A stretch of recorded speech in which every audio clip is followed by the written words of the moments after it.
সবাইকে আন্তরিক শুভেচ্ছা। আশা করি আপনারা সকলেই ভালো আছেন। আজকে প্রাথমিক, উচ্চ প্রাথমিক, নবম, দশম, একাদশ, দ্বাদশ গ্রুপ সিডি এর বেশ কিছু গুরুত্বপূর্ণ তথ্য দেওয়ার চেষ্টা করছি, তাই ভিডিওটি প্রথম থেকে শেষ পর্যন্ত ভালো করে শুনে বোঝার চেষ্টা করবেন। প্রাথমিকের শিক্ষক নিয়োগের ক্ষেত্রে আপনারা জানেন 2014 সালের যে টেট হয়েছিল সেই টেটে অনেক দুর্নীতির অভিযোগ উঠে এসেছে এবং সেই দুর্নীতির অভিযোগে মহামান্য কলকাতা হাইকোর্টে বিচারাধীন অবস্থায় রয়েছে। আগামী দিনে 32,000 চাকুরি প্রার্থীদের ভাগ্য নির্ধারিত হতে চলেছে মহামান্য কলকাতা হাইকোর্টে। ইতিমধ্যে আপনারা জানেন সেই বিষয়টা সম্পর্কে যে এক বেঞ্চ থেকে আরেক বেঞ্চে এই 32,000 চাকুরি প্রার্থীদের মামলাটা চলে গিয়েছে। তো আমরা অবশ্যই সেই দিকে তাকিয়ে থাকব। এবার উচ্চ প্রাথমিকের শিক্ষক নিয়োগের ক্ষেত্রেও অনেক তথ্য আমরা এই মুহূর্তে হাতে পেয়েছি। আপনারা সকলেই জানেন উচ্চ প্রাথমিকের শিক্ষক নিয়োগের ক্ষেত্রে ইতিমধ্যে কাউন্সেলিং পর্ব শুরু হয়েছে এবং কাউন্সেলিং পর্ব প্রায় শেষের দিকে। ওয়েটিং রয়েছেন প্রায় 1450 জনের মতো এবং যে মঞ্চ রয়েছে আপার প্রাইমারির সুশান্ত ঘোষ, তিনিও কিন্তু এখনও পর্যন্ত ওয়েটিং অবস্থায় রয়েছেন, তার এখনও পর্যন্ত চাকুরি হয়নি। আর মহামান্য কলকাতা হাইকোর্ট থেকে আমরা একটা রায় পেয়েছিলাম যে সমস্ত চাকুরি প্রার্থী ইতিমধ্যে প্যানেলাইজড হয়েছে তাদের চাকুরি দেওয়ার কথা, যেহেতু শূন্য পদ রয়েছে। তো সেই পরিপ্রেক্ষিতে এখনও পর্যন্ত বেশ কিছু ওয়েটিং চাকুরি প্রার্থী চাকুরি হয়নি। সেই উদ্দেশ্যেই ইতিমধ্যে অনেকেই আন্দোলন এবং অবস্থান বিক্ষোভ করছেন। আর আমরা যতটুকু শুনতে পাচ্ছি যে এই আপার প্রাইমারির যে 1450 জন ওয়েটিং প্রার্থী রয়েছেন তাদের ভাগ্য নির্ধারিত হতে চলছে মহামান্য কলকাতা হাইকোর্টের নির্দেশ অনুযায়ী। আগামীকালকে 11 নম্বর কোর্টে আপনারা নজর রাখবেন যে 1450 জন চাকুরি প্রার্থীদের পক্ষে কী ধরনের রায় দিতে চলছে, যে 1450 জনকে রিক্রুট করতে পারবে কি না এসএসসি, সেই বিষয়টা কিন্তু ক্লিয়ার হতে চলছে। এবার বিষয়টা হচ্ছে অনেক সাবজেক্ট রয়েছে, সেই সাবজেক্টে পর্যাপ্ত পরিমাণে শূন্য পদ নেই কিন্তু ওয়েটিং চাকুরি প্রার্থী রয়েছেন। সেই উদ্দেশ্যে আগামীকালকে আমরা সবথেকে একটা গুরুত্বপূর্ণ ঘটনা দেখতে চলছি উচ্চ প্রাথমিকের, যে 1450 জন চাকুরি প্রার্থীরা চাকুরি পায় কিভাবে বা তাদেরকে কিভাবে অর্ডার দেওয়া হয়।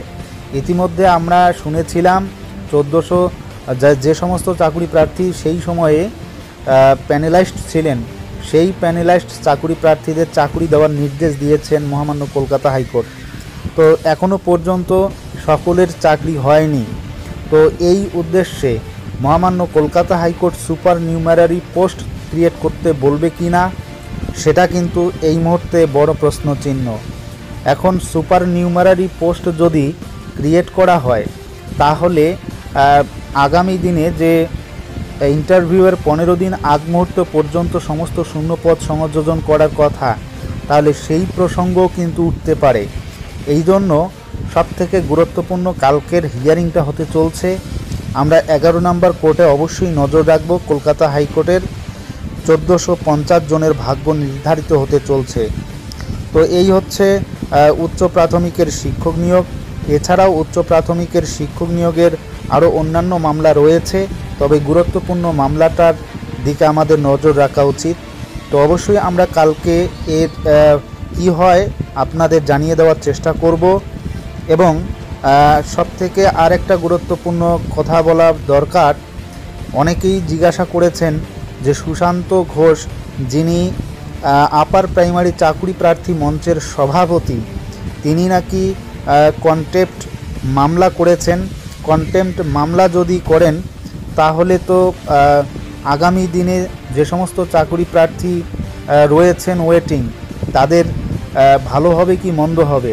তো বিষয়টা হচ্ছে কোর্ট অফ কন্টেম্প্ট করা মানে এমনটা নয় যে সমস্ত কিছুই তাদের বিপরীতে যাবে, অর্থাৎ 1450 জন যে চাকুরি প্রার্থী ওয়েটিং রয়েছেন তাদের ভাগ্য নির্ধারণের উদ্দেশ্যেই সুশান্ত ঘোষ কিন্তু এই একটা অর্ডারের অপেক্ষায়, বা এর আগে যে অর্ডার দেওয়া হয়েছিল আপার প্রাইমারির সেই অর্ডার দেখিয়ে 1450 জনের ভাগ্য নির্ধারণের একটা আপিল করেছেন।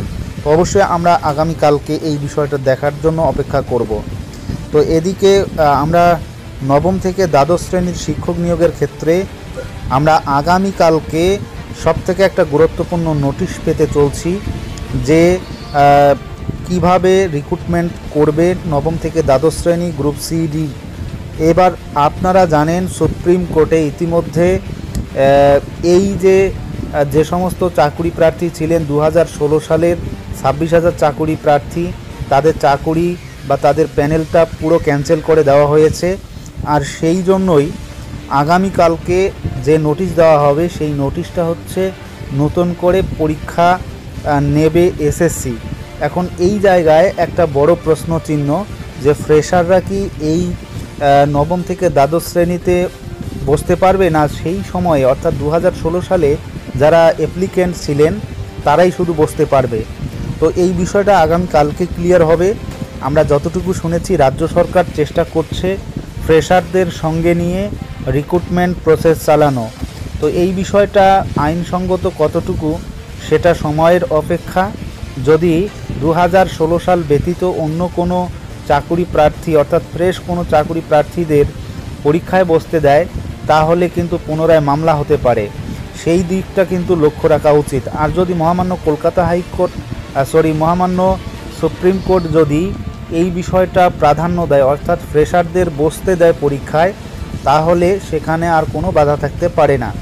তো কালকেই কিন্তু এই এসএসসির সবথেকে মহা গুরুত্বপূর্ণ একটা নোটিশ আসতে চলছে যে 26,000 চাকুরি প্রার্থীদের চাকুরি বাতিল হয়েছে। যারা আপাতত অযোগ্য নন সেই সমস্ত চাকুরি প্রার্থীরা 31শে ডিসেম্বর পর্যন্ত চাকুরি করতে পারবেন।